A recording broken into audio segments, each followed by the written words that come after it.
जब भी हम दूसरे को ब्लेम करते हैं, उस ब्लेम के साथ हम इन एक्शन को बढ़ावा देते हैं। जब भी आप ब्लेम करेंगे, आप देखेंगे या तो आप खुद या जिस पे आपने ब्लेम डाला है वो इनएक्टिव हो जाएंगे और उसके आगे की जो जर्नी है वो हमेशा एक रुकी हुई, परेशान करती हुई जर्नी बन जाएगी। तो क्यों ना हम अपने इस ब्लेम गेम को रोक करके कोई एक ऐसी टेक्निक इंप्लीमेंट करें जिससे हमारे ब्लेम्स तो दूर हो ही जाएं, साथ में जो हमारे काम है, जो अधूरे रह जाते हैं, वो सारे के सारे काम पूरे हो जाएं। तो इस विन विन सिचुएशन को क्रिएट करने के लिए आप मेरे साथ एक एक्टिविटी करने वाले हैं। तैयार हो जाइए पेपर और पेन के साथ एक्टिविटी करने के लिए, ताकि आप मेरे साथ आपके ब्लेम्स को दूर करेंगे और एक्शंस को बाहर लाएंगे। नमस्ते और स्वागत है आपका manage time with Akhil podcast में। यहाँ आप अखिल यानी मेरे साथ एक सफर पर जाने वाले हैं जिससे अपने टाइम को और बेहतरीन तरीके से मैनेज कर पाएंगे। तो तैयार हो जाइए, हर बुधवार और शनिवार को एक नया कदम बढ़ाते हुए अपने सफलता की तरफ आगे बढ़ेंगे। चलिए शो की शुरुआत करें। हेलो दोस्तों, मैं आपका time management life coach Akhil Baheti. Stop blaming, start growing, इस पर्टिकुलर सेक्शन में आपका वापस एक बार स्वागत करता हूं। जब भी आप ब्लेम करना छोड़ देते हैं, आपकी ग्रोथ अपने आप हो जाती है। बस वो वैसे ही हो गया कि एक पेड़ हमारे सामने है, उस पेड़ को बढ़ना है, लेकिन बढ़ते वक्त हमने धूप आने वाली जगहों पर हमने पर्दा लगा दिया है और अब हम कह रहे हैं कि पेड़ को बढ़ो बढ़ो। नहीं, हमने पेड़ को ब्लेम करने के बजाय उस पर्दे को हटा दिया, उसे धूप दे दी और अब वो आसानी से ग्रो कर रहा है। आज के इस सेक्शन में आप यही देखने वाले हैं कि किस तरह से आप आपके ब्लेमिंग वाली चीजों को आपके रूटीन में से दूर कर दें और कुछ ऐसी चीजें आप ऐड ऑन करेंगे जिनसे ग्रो होना बहुत ही आसान हो जाएगा। चलिए आगे बढ़ने से पहले एक ब्लेम को डिफाइन करने की कोशिश कीजिए। आपके पास पेपर और पेन है, उस पर लिखने की कोशिश कीजिए कि जो ब्लेम है इससे एक्चुअली आउटकम क्या होता है। जब भी कोई इंसान किसी दूसरे इंसान पर या आप किसी दूसरे इंसान पर जब ब्लेम लगाते हैं कोई भी चीज का, तो उसका एट लास्ट आउटकम क्या होता है?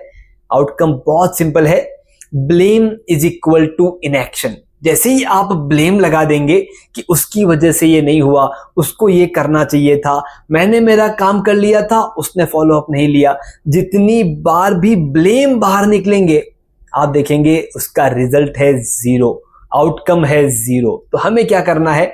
हमें एक छोटी सी एक्टिविटी के साथ उस ब्लेम गेम को दूर करना है और इनएक्शन, ग्रोथ वाली चीजों को इंप्लीमेंट करना है जिससे हम हमेशा आगे बढ़ते रहें।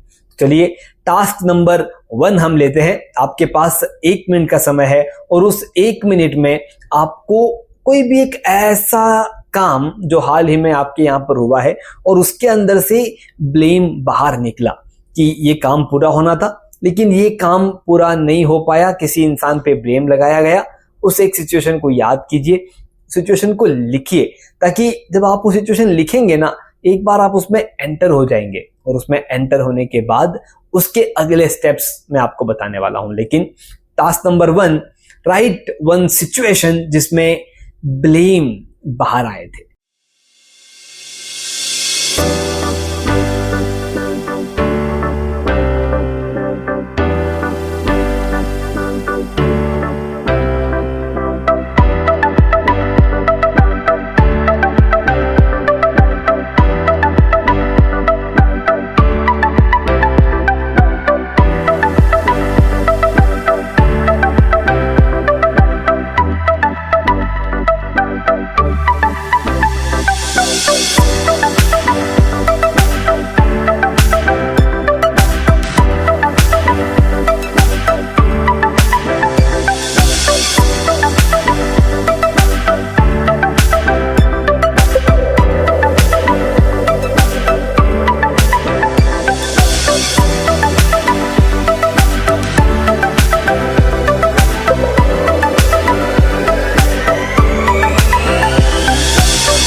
वेलकम बैक और कॉन्ग्रेचुलेशंस, क्योंकि हमने पहला स्टेप यहाँ पर पूरा कर लिया है कि वो ब्लेम वाला इश्यू हमने बाहर निकाला है। दोस्तों क्या होता है, हम बहुत बार चीजों को सिर्फ दिमाग में सोचते हेडेक बना लेते हैं, लेकिन आज आप उस हेडेक से एक कदम आगे आए हैं क्योंकि आपने उस इश्यू को लिख लिया है। अब उस पर काम करना आसान हो जाएगा।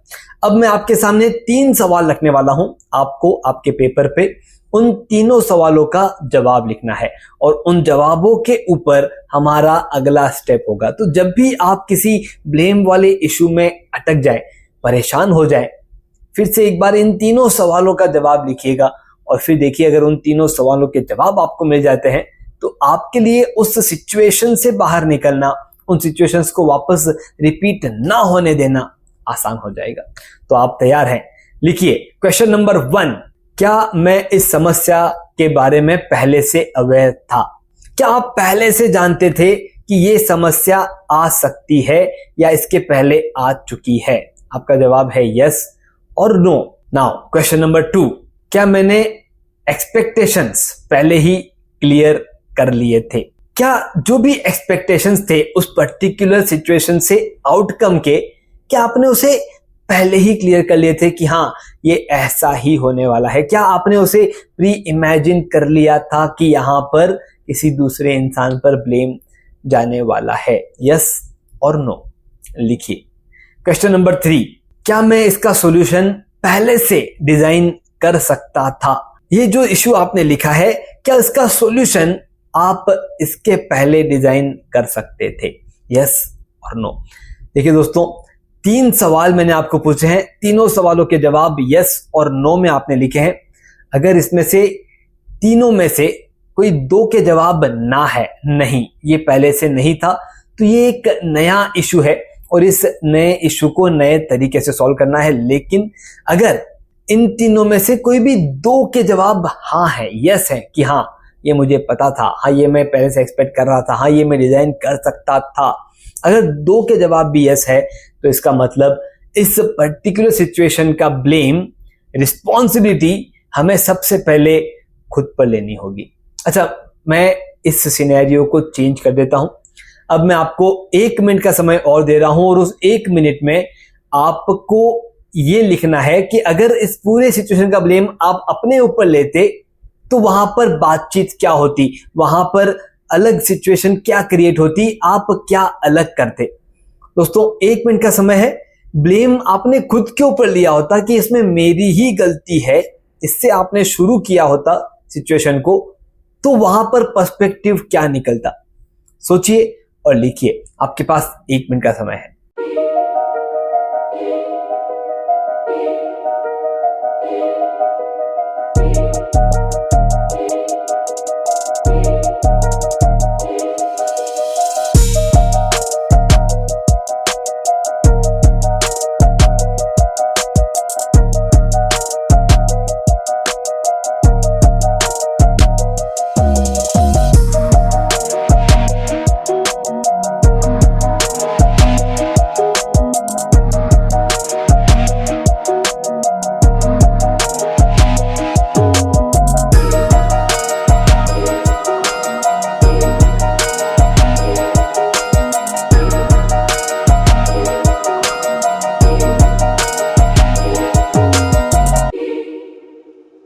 दोस्तों देखा आपने जैसे ही उस ब्लेम को खुद के ऊपर लेने के बारे में सोचा, वो पर्टिकुलर ब्लेम को देखने का नजरिया बदल जाता है।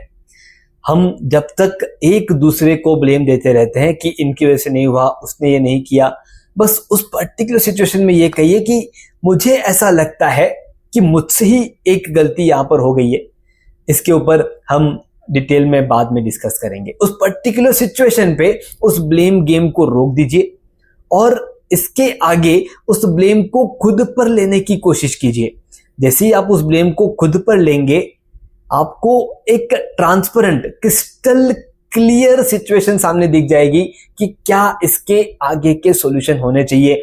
कुछ वहां पर एसओपीज क्रिएट करने हैं, कुछ वहां पर नए काम डेलीगेट करने हैं, या कुछ नए टाइम ब्लॉक्स क्रिएट करने हैं जिसकी वजह से इसके आगे सिचुएशन वापस क्रिएट नहीं होगी और रिपीट नहीं होगी। जब तक हम ब्लेम गेम सुनते रहेंगे, देखते रहेंगे या ब्लेम देते रहेंगे, हमारी ग्रोथ को हमने बांध के रखा है, रोक के रखा है। मेरा एक सिंपल रिक्वेस्ट है, जब भी ब्लेम गेम शुरू हो, बीइंग अ लीडर, आप खुद के ऊपर उस ब्लेम को लेने की कोशिश कीजिए और ये 3 सवाल जो मैंने आपको पूछे, उन 3 सवालों के साथ अपने आगे के रास्ते को डिफाइन कीजिए। कोई अगर नया इश्यू आया है तो उसे जड़ से निकाल फेंकिए उसी एक मोमेंट पे, और कोई एक पुराना इश्यू आया जो इसके पहले भी आ चुका था, आपको तब भी मालूम था ये आगे वापस आ सकता है, तो इसके वापस आगे वो ना आए, इसके बाद वो आगे वापस ना आए, उसके ऊपर काम करना शुरू कीजिए। मैं आपका time management life coach Akhil Baheti. हमारी टैगलाइन है manage your time, manage your life. धन्यवाद। आपने सुना manage time with Akhil podcast का यह एपिसोड, जिसमें बताई गई टाइम मैनेजमेंट तकनीक के जरिए अपने जीवन में हम एक कदम आगे बढ़े। अगले एपिसोड के जरिए अगला कदम उठाने के लिए इस चैनल को, शो को सब्सक्राइब जरूर करें। ध्यान रहे, आपके रेटिंग्स और रिव्यूज से हमारे बीच की दूरियां कम हो जाती है।